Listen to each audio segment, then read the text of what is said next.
My name is Hazel Millisham, and this is the Light on Leeds podcast, where I spread a light all around Leeds looking for people doing amazing things, of which there are so very many. On this episode, I have Josh Lawson, who comes along to tell me about Leeds Coppice Workers.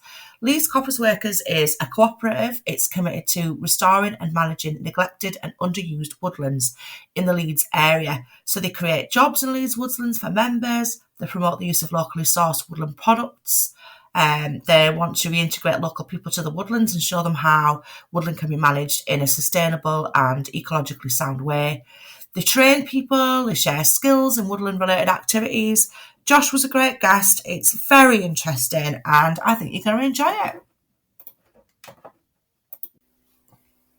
On this episode of the Light on Leeds podcast, I have Josh Lawson come to speak to me from Leeds Coppice Workers. Hello, Josh. Hi, how's it going? Very well, thank you. How's it going with you? Yeah, very well. The sun is out. It feels like summer. Very good. It is. It's feeling summery, isn't it? Which is unusual for England. Josh, can you tell me a little bit about Leeds Coppice Workers? First of all, what is coppicing? Yeah, so coppicing is kind of in its purest definition. To coppice something is to cut a particular species of tree pretty much at ground level. And in the process of doing that, you encourage the tree to regenerate. So by cutting it back to the bottom, lots of new shoots, new poles will appear from the tree as it attempts to kind of regenerate and regrow. So coppicing on its most pure thing is working like that. People might be familiar with the term pollarding, which is the same thing, but you do it at height, so maybe 2 meters off the ground. And that's something that's very common for trees in a city because it encourages the regrowth of the tree to grow more vertical. So it's quite good if you're trying to close a canopy. But coppice management, so the kind of work that we do is taking that principle about regenerating trees, being able to cut them back and then regrow with these new shoots and poles, and using that as a form of sustainable woodland management. So we'll go into an area, cut back the species that we're trying to encourage. So predominantly we work with hazel, but there are lots of species that you can coppice. Depending on the region that you're in, there might be advantages to choosing a certain species over another, but we're hazel people around here. And as you cut it, you then try and protect it from deer, but basically 7 years after you cut a stool or 8 years after you cut it, it's ready with these poles that have grown in there to produce a load of really useful round wood products. So we sell direct to organisations and individuals across Leeds with things that you can use to make fence panels, things that you would use for growing things up in your garden. We do a lot of hedge laying as work as well. So these are the kind of products you need when you lay hedges. So that's, the kind of hedge you would have in the boundary of a field. When that grows to a certain age, it's typical that you need to lay the hedge, which is basically to kind of cut it without killing the trees there so it'll regenerate. So it's just this like ongoing maintenance that you need to do. So yeah, we're involved in sustainable woodland practice around Leeds and producing local natural wood products and a variety of other things we can get into more. And so coppice in itself must be a really old, a traditional way of working with wood, is it? Yeah, so coppicing is super ancient. There's evidence in the UK that coppicing was being practiced like 5,000 years ago, beyond that.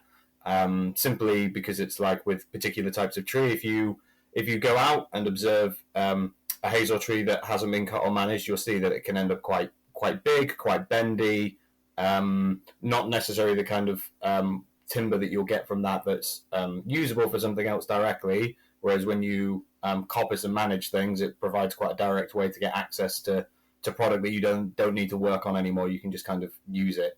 Of course there is some work to do, but it's been in use for thousands of years, and up until the point where more calorifically rich energy became available to us, managing woodlands in this way was pretty much where a lot of the fuel that we used came from, particularly for urban areas. Like if you're thinking all those people that live there, if you're not burning coal, then you're burning wood or charcoal.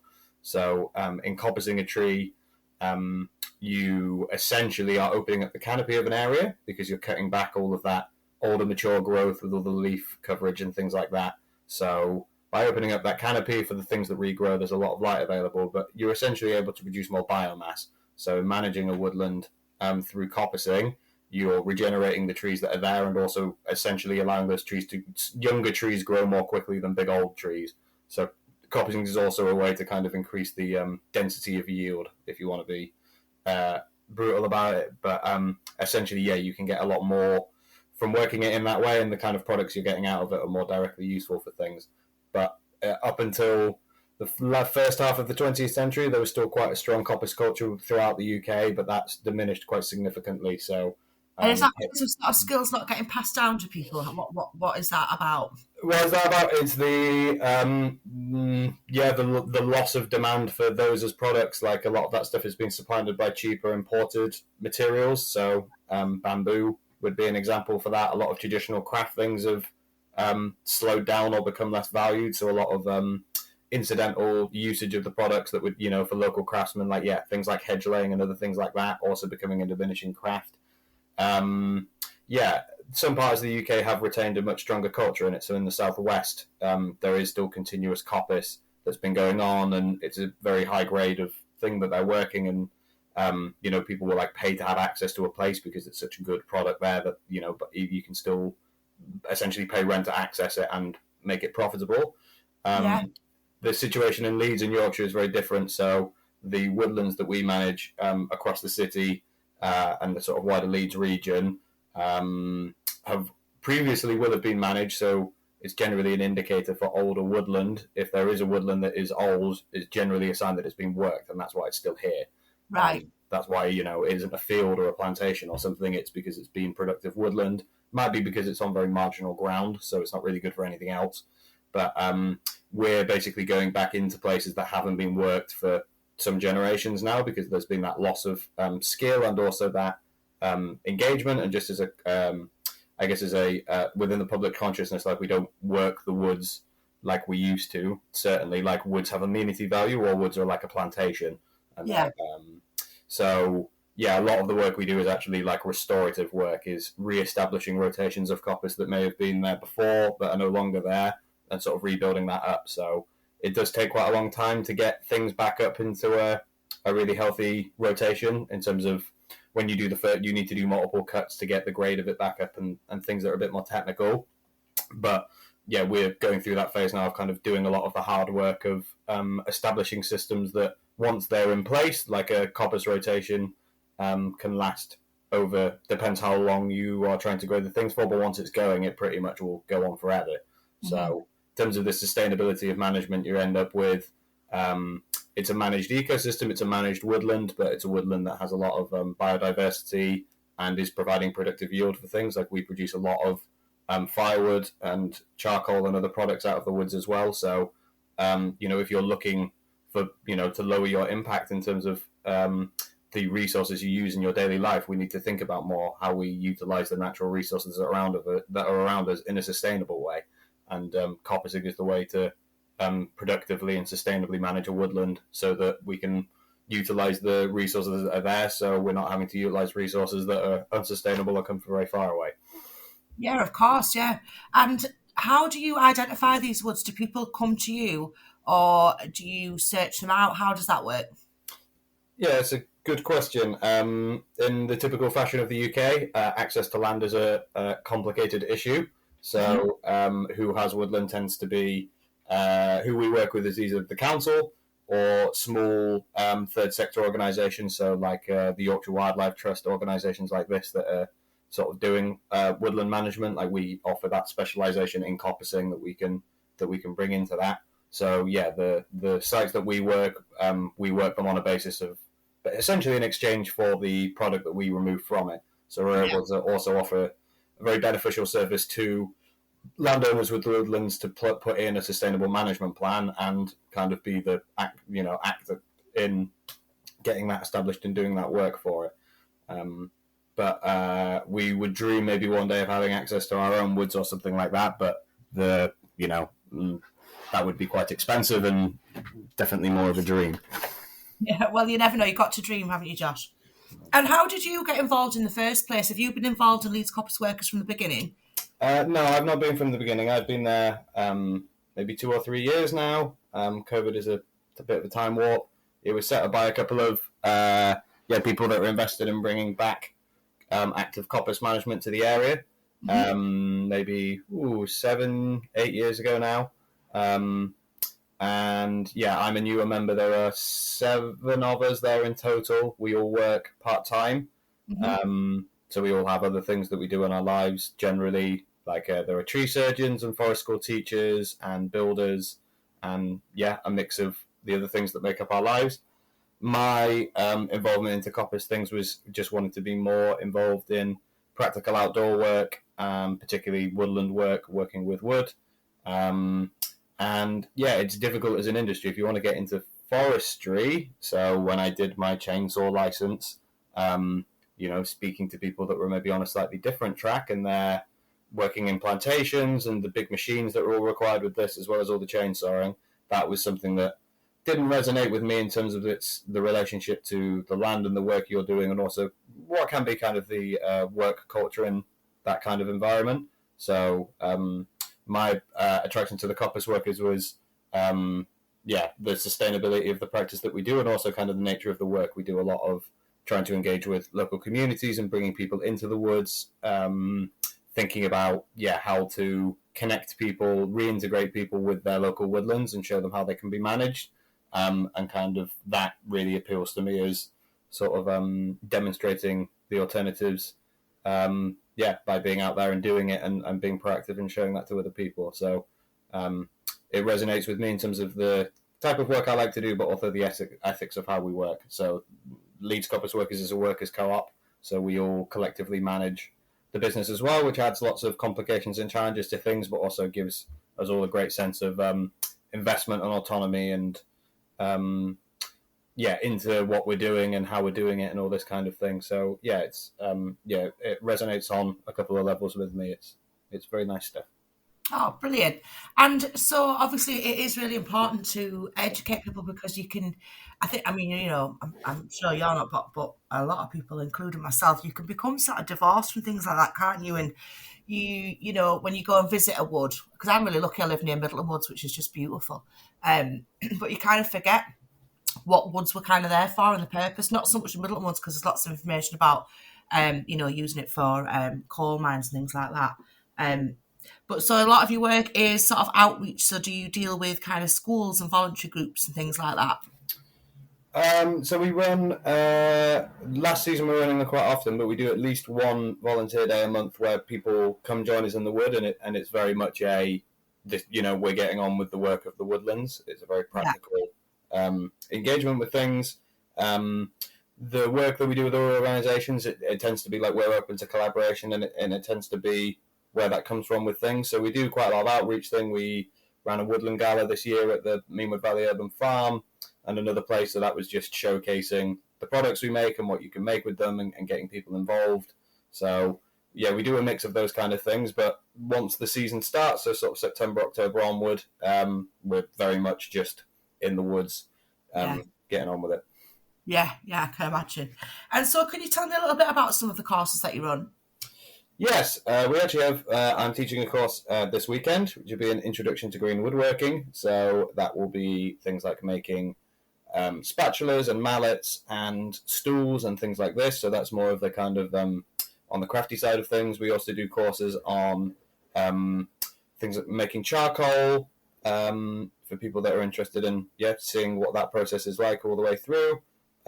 We've got tool handling and restoration, willow basket weaving, introductions to hedge laying, introduction to coppice management. So kind of a range of the woodland activities that come along with these things. So it's a whole mix of stuff. We tend to run those through the summer. Some of them are slightly more through the year, and we typically rerun one of each version, of course, but occasionally we do more depending on demand. So there's always a mix of things on. And do you get a wide range of people who come along to these courses? Yeah, it's always really interesting to see who turns up. There's definitely a contingent of people that crave having a closer connection to the land and being practical and involved in things. So this is a kind of their initial exposure into some of these things, or they're thinking about purchasing a piece of land or getting involved in something, so they kind of want to start developing a skills base. Some of the people that come on the course are maybe already quite far in their learning type thing, and they're coming to really focus on something specific, like they're really good at, they're already managing a piece of land and they're considering charcoal making as an additional thing on that.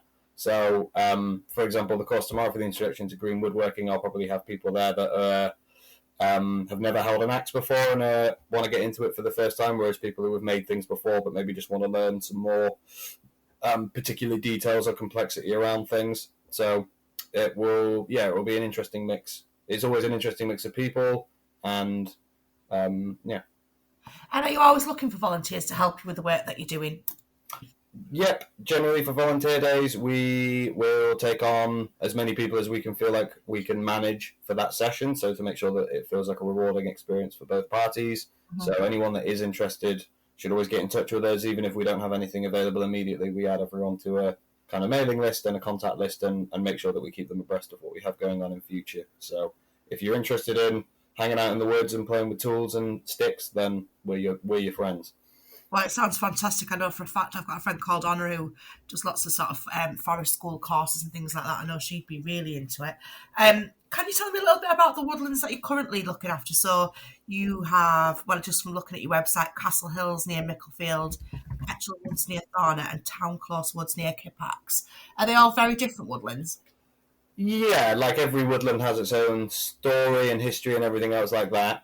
The nature of the work that we're doing at places can vary quite a bit as well. So some of the work we've done in South Leeds at Post Hill, that has been riverbank restoration work, which is essentially installing products called fascines, which is what the previous name for them used to be faggots, which is basically a rolled up bundle of brashy material that are installed into the ground, and they work as silt traps. So the issue that we have in terms of silt, like soil erosion running into rivers and the problems that causes them with the watercourse, the solution to this is to stop the initial erosion. So we're using stuff that is essentially a byproduct of the other stuff we make to turn into products that we can then, that are locally and sustainably produced, that then go in and do a really effective job. So whilst those fascines are there, soil erodes and gets caught in them, then hopefully it stabilizes and things start to grow in it. So by the time the fascine has started to rot away, the ground is sort of stabilized and it's no longer required.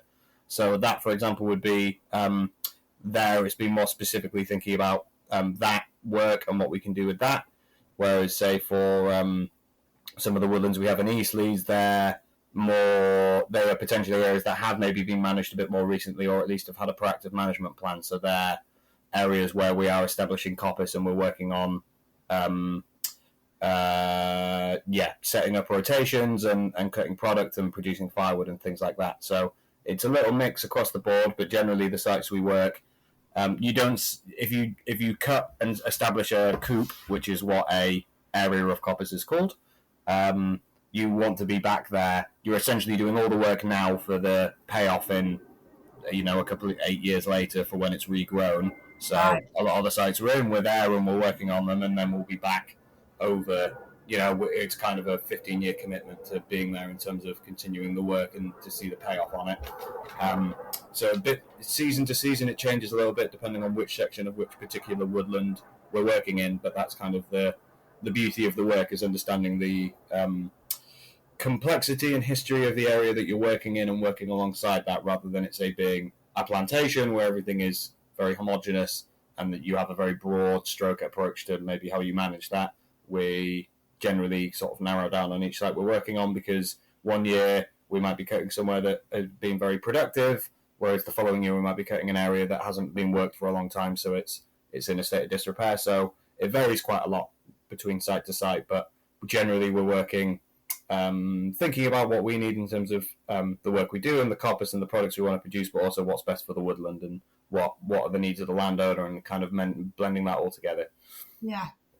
And it's become a hazard of the job that whenever you're travelling around anywhere, you're constantly assessing woodland that you come across. Yeah, sometimes you can't switch it off a little bit. When you know what to look for in areas, it's really interesting to try and piece together that kind of history of a place, like what species are growing there, what size they are, what may have happened. It could be something that happened to a woodland 80 years ago, maybe around the Second World War, that now you're sort of piecing together what happened and why that happened and what the consequences have been. So yeah, that is a very beautiful way for me to think about the space that you engage with. It's not just trees. It's a forest is a really dynamic thing. So yeah, when you know to read the kind of pattern language that's there, I think there's a lot of complexity and depth that goes even beyond just the innate complexity and beauty of something like a woodland. And do you think that's the kind of thing that you learn through being involved with the Leeds Coppice Workers? Is that something, I mean, obviously I'm sure you can study this kind of thing, but do you kind of absorb that knowledge as you're going along because you realise how everything all connects, like over history and, you know, time and that kind of thing? Yeah, I think going into a practice that has tradition and learning about that tradition and everything else gives you a sense of the context of what you're doing now, the contemporary work you're doing, and how that compares to what people were doing 50 years ago, 100 years ago, whenever that might be. You definitely learn the practical things on the job, like in terms of the physical work that's required and the techniques and things like that. In terms of theory type things, that comes from being around like-minded people that are all involved in this kind of work. There are some really, really good resources out there to learn and really good organisations that produce great resources on this. So I'm I have a tendency to geek out. So I've read some chunky books about trees. It must be said. I can imagine that, Josh. And so, Josh, can you tell me, have you always lived in Leeds? For the most part, yeah. I was moved to Horsforth when I was before I can remember, like very young, and then lived most of my younger life in Otley. Left for a couple of years to study and do that things, and then came back to Leeds maybe about 7 years ago. So I'm pretty Leeds based. So that means you're absolutely qualified to answer the 3 questions that I ask every guest. The first one being, what would you say is great about the city of Leeds? The amount of amenity green space is super lovely. So areas like Middleton Woods, Meanwood Park, Ronday Park, just the Meanwood Valley Trail. We have a very green, a very beautiful city, and we're also situated very close to some really, really stunning outdoor things to do. I'm not the person to say that the shopping in the city centre is just the best. I have no idea.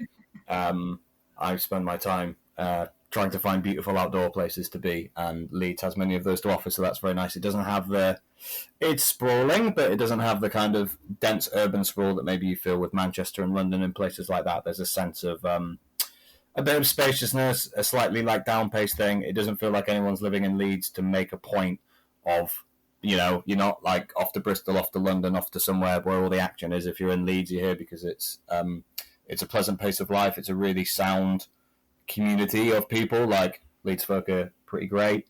And yeah, there's a lot of people who come to Leeds, at least in my experience, who have ended up staying, studied here and decided to stay because it just feels nice. It's a good place. It has the balance between the benefits of being in a city and also the benefits of, the amenity of natural spaces and things like that. Yeah, I absolutely agree. Great answer. And if you had to choose something that you think is not so great about the city, what would you choose? The Leeds is the biggest city in Western Europe that does not have a third transport system, so no tram or underground or anything like this. The traffic system in Leeds is a nightmare. The way that public transport is worked and managed. I know that they've done feasibility things for the tram, but it is like shocking how little alternative there is to using a vehicle. Like, I cycle around quite a lot, but for the vast majority of for many things, it's entirely impractical not to use a car, even if you would not like to. And things like traffic, we actually start work with the coppicers early and finish a bit early so that we can try and avoid the worst of the traffic, because it's just horrible. And this is something we have big changes that we need to make in terms of how we live in regards to the climate crisis, and Leeds is so far off being ready to deal with its dependency on cars that it just has to be addressed. It's really the one thing that is being stuck in traffic in Headingley or at the Army Gyrate area is pretty soul destroying. Yeah, absolutely. And, I would say probably 99% of every guest I've had on, that is the answer that they give, always traffic. But then we all know it's a problem. It's been a big problem for a long time, and nothing of any significance has been achieved. So it should be the kind of thing that someone can pick up this and try and do something radical. Like, it needs a radical solution, and it's sad that it just seems like people that drive cars are in charge of this, and they're not seeking to make any dramatic changes, and that is sad. It is. It's a real shame. And if somebody had lived in Leeds for a very long time, would you be able to tell them of something that you would consider to be a hidden gem that they might never have heard of?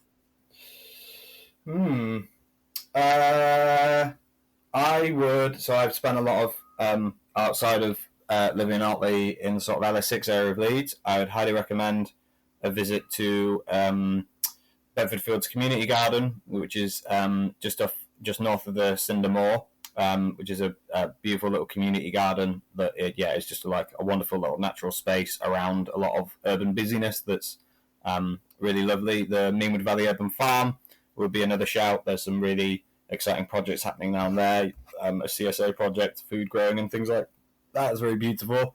Otherwise, I'd say for people that haven't explored it, the Meanwood Valley Trail, as you leave Leeds and you end up going through Scotland Wood up towards Adel. There's some really, really beautiful regeneration around there. It's lots of areas where there was old mill industries that are long gone, and it's all regrown as woodlands, and it has that sort of that beauty of decayed ruins and things like that, like big bits of stone with a tree growing off the top of it. It's all really, really wonderful. And walking around that area of Leeds, some of the things I enjoy the most.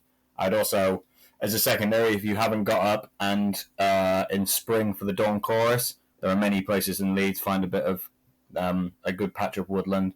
It's phenomenal, the amount of bird noise and bird life that's there. It really does make you aware of how much of that we actually have around here if you look for it, and how wonderful it is to have that. So I would get up at 4 a.m. is my unfortunate recommendation. I have done that. I didn't do it this year. I can't remember why, but I did do it last year during, I think it must have been in big lockdown, so I was looking for all sorts of things to do. And I mean, I live in Beeston, which is very built up, amongst back-to-backs, but even just sat on my doorstep, because I live really close to Crossflats Park, so I'm quite lucky, very lucky. And yeah, it was hard getting up at 4 o'clock in the morning, but it was absolutely worth it. So yes, great choices there. Thank you so much. And what will you be doing with the rest of your day today, Josh? The rest of my day today, unfortunately, I have a bit of computer work to do in my life as well. I have just started playing the harp, so I will be practicing that. How are you finding that? Say again? How are you finding that? Pretty good. It fits my kind of general Hobbit lifestyle and motif, so that's quite nice. And then I will be playing a game of Ultimate Frisbee with some friends in the park later and being very silly. Well, that sounds like a really great day and very productive, and a lot of fun involved as well, and the harp. So fantastic. Thank you so very much for coming along, Josh. I will put lots of notes in the podcast notes area so that people can click through and look at the work that you're doing, and hopefully join up for a course or come along and to one of your volunteering days. But yeah, thank you so much for coming and telling me about all of that. No worries, it was a pleasure.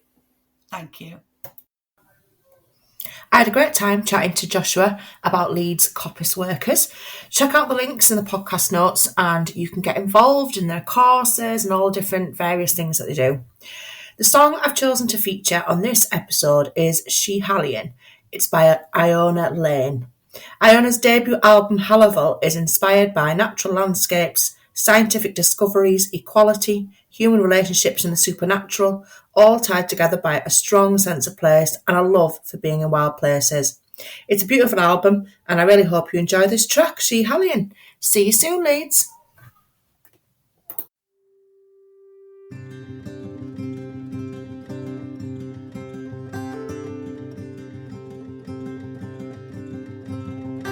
How do you measure the weight of the earth, the sun, the moon and all our neighbours? Just an only lonely mountain and tricks of scientific labour. Caught by surprise, mythical animals run untied. How do you measure the weight of the earth, the fairy hill of Caledonia? Summer days spent taking measurements and music made from mathematics.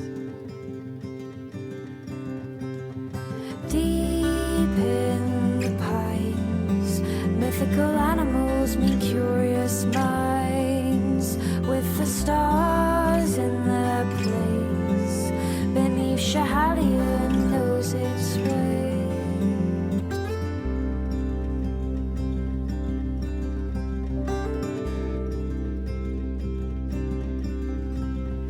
How do you measure the worth of man? They're built of flesh and bones and water. Desire for knowledge sets them aside despite a tendency to falter. Inside the hill, mythical animals inspire human will, and contour lines bind Schiehallion in my mind.